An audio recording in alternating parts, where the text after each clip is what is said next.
hours ago, the mayor and the police chief both say when they started looking at this case, they were not getting the full story, and as they kept digging, new information came to light, causing them to open up this internal investigation.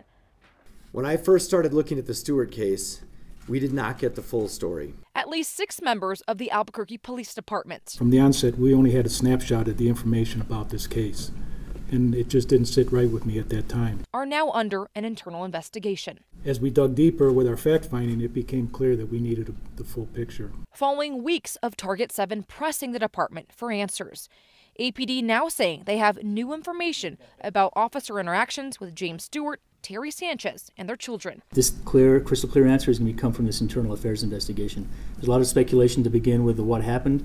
There's a lot of changing of the narrative out there and what people said. The department is looking at every interaction they've had with the family. To vet everything correctly and to get a good conclusion, to find out what happened and to talk to all the players involved. And also we have to talk to COFD. I think it's clear everyone who touched this case could have done more. The department admitting We have identified policy shortcomings. There's no doubt about that.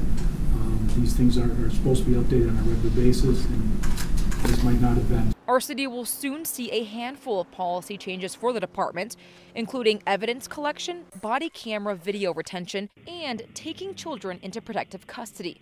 The mayor says the details of these changes are still being worked out, and they'll be rolled out in the coming weeks. Now, of the 6 people under investigation, they include officers, detectives, as well as a supervisor.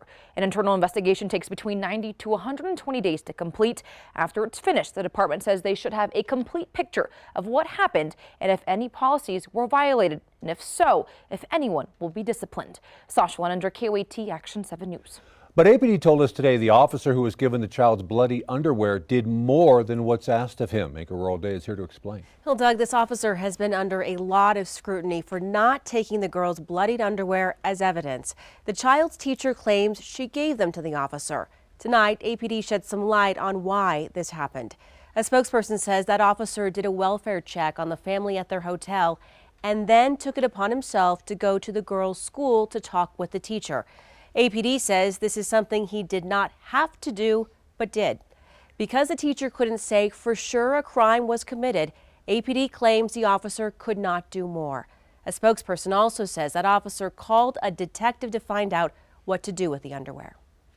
And the policy at that time and the direction from the detective, that officer in the field was given directive on what to do.